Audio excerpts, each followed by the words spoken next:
उमरिया नहीं है, नहीं तो हम नरेंद्र मोदी को भी हरा देने की क्षमता रखते हैं। मोदी जी के सामने अगर अनुराग ओझा लड़ जाए ना, मोदी जी अपना नामांकन पत्र वापस न ले ले तो कहना डर गया ना, तो समझ लो मर गया। 23 साल की उम्र में भगत सिंह फांसी पर चढ़ गए थे, अभी अनुराग ओझा के पास में 3 साल और बाकी। क्या बात है। अरे दमन में तेरे दम है कितना देख लिया है देखेंगे, और जेल में तेरे जगह है कितना देख लिया है देखेंगे। जब तक जेल में चना रहेगा आना जाना लगा रहेगा।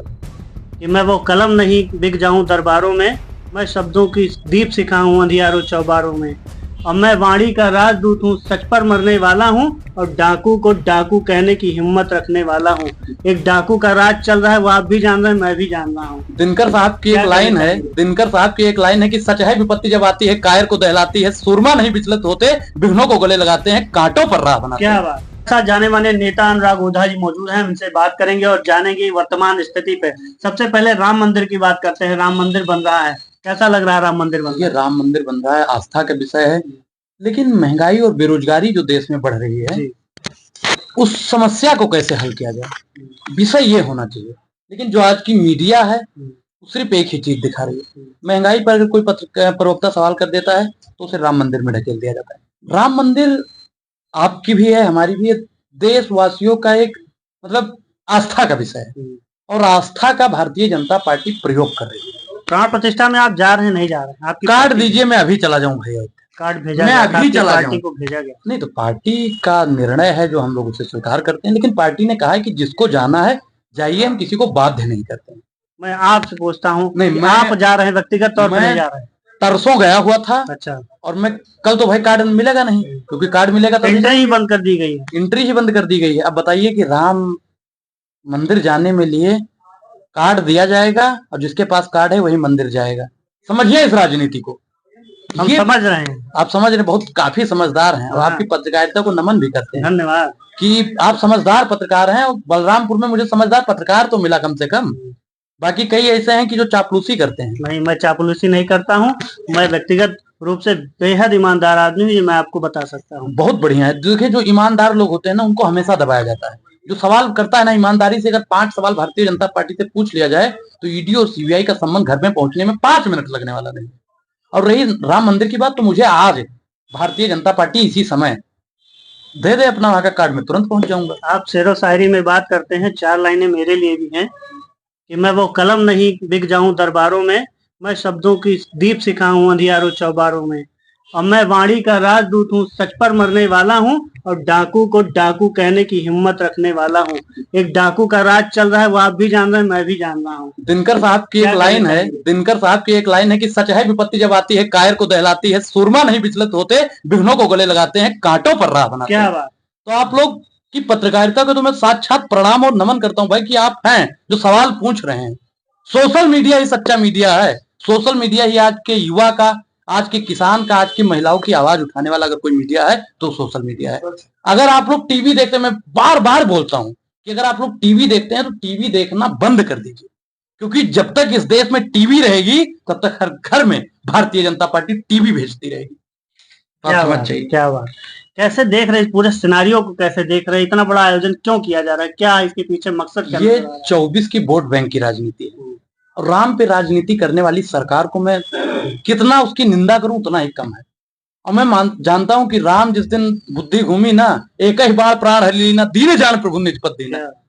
तो ताड़का का आप समझदार के लिए इशारा ही काफी, और बच्चों के लिए गुब्बारा ही काफी। गाना आया है, जो राम को लाए हैं हम उनको लाएंगे। जो राम को लाए हैं वो नीरव मोदी को क्यों नहीं ला पाते हैं, ललित मोदी को क्यों नहीं ला पाते हैं, विजय माल्या, महिल चोकसी को क्यों नहीं ला पाते हैं?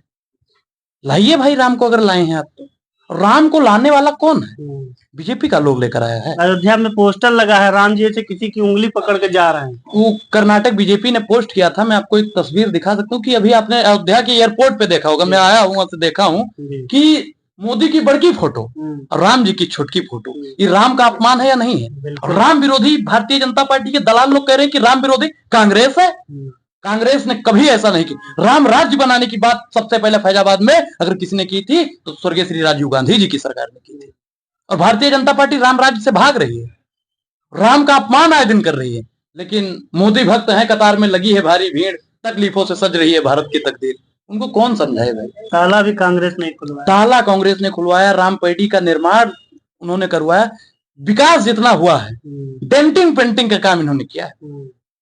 डेंटिंग पेंटिंग किसी ने किया काम, कोई फीता काट रहा है बस। बाकी नाम के शौकीन है, बदलने के शौकीन है। जिसने खुद का नाम बदल लिया हो, चाहे फैजाबाद को अयोध्या बना दे, अयोध्या को फैजाबाद बना दे, लखनऊ को लक्ष्मणपुर बना दे, या क्या बना दे। आप समझ रहे हैं हम किसकी बात कर रहे हैं? समझ रहे हैं। 24 में कैसे देख रहे हैं कांग्रेस कितनी हद तक आगे बढ़ता है? 24 में इंडिया अलायंस पूरी मजबूती से लड़ रहा है, भारतीय जनता पार्टी को ध्वस्त कर देगा, क्योंकि भारतीय जनता पार्टी के पास कोई विकल्प नहीं है। मैं भारतीय जनता पार्टी के नेताओं से पूछना चाहता हूं कि आप किन मुद्दों पर चुनाव लड़ेंगे? मुद्दा आपके पास क्या है? महंगाई नहीं लड़ सकते हैं, बेरोजगारी पर भारतीय जनता पार्टी नहीं लड़ सकती, भूखमरी पे नहीं लड़ सकती। सर बित्ता भर का देश भूखमरी है ही कहाँ, राशन बट रहा है। एक चीज बताइए कि भूखमरी है तभी तो राशन बट रहा है, तो बित्ता को दूर करने के लिए तो बट रहा है। बित्ता भर का देश पाकिस्तान और नेपाल भारत से चंगा हो गया है और ये भूखमरी में पड़ा है। आप बताइए कि महिला सशक्तिकरण में अगर भारतीय जनता पार्टी का नाम लिया जाए तो उत्तर प्रदेश टॉप लिस्ट में आता है, नंबर 1 में बन गया है। अब आप बताइए ये कैसा राम राज्य? किस लिए भारतीय जनता पार्टी किन मुद्दों पर चुनाव लड़ेगी? सिर्फ राम पे? आप किन मुद्दों पर चुनाव लड़ेंगे? सर देखिए, हम लोगों का जो मुद्दा शुरू से था, महंगाई, बेरोजगारी, शिक्षा, स्वास्थ्य, बिजली, पानी, हम लोग जो मूलभूत आवश्यकता होती है, जो सबसे दबा हुआ लोग है, हम लोग उन तक अपनी बात पहुंचाना चाहते हैं, लेकिन उन तक हमारी बात नहीं पहुंच पाती है। उसका एक कारण है मीडिया। मैं डिजिटल मीडिया की बात कर रहा हूँ। सोशल मीडिया आज घर घर तक पहुंचा है, तभी हम लोगों की बात पहुंच पाती है। सोशल मीडिया पर भी आपके तमाम सारे वीडियोस वायरल हैं, उसमें आप कहते हैं कि आपातकाल जैसी स्थिति चल रही है, बिल्कुल हिटलर शाही चल रही है, हिटलर का पोता आप बता रहे हैं। आपको नहीं लगता है? लेकिन किसी को नहीं, मोदी को बोलते हैं भाई, हम किसी उसी वाला ध्यान नहीं रखते हैं, बिल्कुल खुला बोलते हैं। इमरजेंसी तो आप ही के दौर में आई थी ना। देखिए हमारे दौर में 2 साल के लिए, हमारे दौर में कैसी इमरजेंसी आई थी और आज के दौर में कैसी इमरजेंसी है, दोनों में बहुत विरोधाभास है।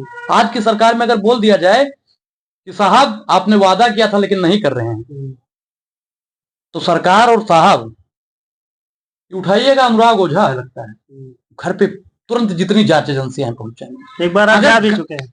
अरे दमन में तेरे दम है कितना देख लिया है देखेंगे, और जेल में तेरे जगह है कितना देख लिया है देखेंगे। जब तक जेल में चना रहेगा, आना जाना लगा रहेगा भाई। 17 दिनों तक थे यार। एक चीज आप बताइए, खातेदारी कैसी हुई थी वहाँ? खातेदारी क्या करते हो लोग? अरे भाई हम कोई अपराधी थोड़ी हैं, अपराधी तो भारतीय जनता पार्टी। मैं जेलों की व्यवस्था पूछ रहा हूँ, आप अन्यथा मत लीजिए। एक चीज बताइए भाई, ना वहाँ पे लाइट की व्यवस्था रहती है, ना चद्दर की व्यवस्था रहती है, पेपर बिछा के रात काटो, यही व्यवस्था होती है। जेल और मुकदमा से जो डर गया ना, तो समझ लो मर गया। 23 साल की उम्र में भगत सिंह फांसी पर चढ़ गए थे, अभी अनुराग ओझा के पास में 3 साल और बाकी। क्या बात है, क्या बात। 3 साल है भी साहब, दबा के लेंगे। कोई 3 बातें और बोलना चाहेंगे? देखिए 3 बात मेरी यही है कि भारतीय जनता पार्टी से जितना भी लोग मुझे सुन रहा है, वो लोग भी अपने फेसबुक, ट्विटर, इंस्टाग्राम पे लिखे कि भारतीय जनता पार्टी वाले जवाब दे, महंगाई कम क्यों नहीं हुई, बेरोजगारी कम क्यों, डीजल पेट्रोल की मार भाजपा सरकार बोला था ना, और आज डीजल पेट्रोल का दाम बढ़ रहा है लेकिन सरकार खामोश है। बोले किसानों की आय दुगनी करेंगे, किसान परेशान है। किसानों का आय मतलब किसानों का आय प्रतिदिन मतलब 33 रुपए का था और आज 25 या 26 रुपए पहुंच गया है। किसान परेशान है। डाई यूरिया खाद का दाम आसमान को छू रहा है। 44-45 किलो वाली बोरी आज 40 किलो से कम हो गई है, और ये बात कर रहे हैं कि किसानों की आय हमने दुगनी की। ये बेईमानी है, और बेईमानों से लड़ने के लिए सबको एकत्रित होना पड़ेगा। राहुल गांधी जी अमेठी से इस बार चुनाव लड़ेंगे? देखिए वो पार्टी तय करती है, अनुराग ओझा तय नहीं करेगा। स्मृति ईरानी जी कह रहे थे प्रदेश छोड़ के भाग गए। अरे स्मृति ईरानी हमारे सामने आके चुनाव लड़े, अनुराग ओझा देता है स्मृति ईरानी टिकट देगी कांग्रेस? उमरिया नहीं, सुनिए निर्दलीय वही उमरिया नहीं है, नहीं तो हम नरेंद्र मोदी को भी हरा देने की क्षमता रखते हैं, इसको याद करिएगा। मोदी जी के सामने अगर अनुराग ओझा लड़ जाए ना, मोदी जी अपना नामांकन पत्र वापस न ले ले तो कहना, ये है अनुराग ओझा का पावर। तो ये थे अनुराग ओझा जी जिनसे हम बात कर रहे थे। अपनी बेबाकी के लिए जाने जाते हैं, बेहद ही युवा हैं, 20 साल की इनकी उम्र है, अभी 3 साल इनके पास बाकी है। इन्होंने कहा भगत सिंह जो है 23 साल की उम्र में फांसी पर चढ़ गए थे।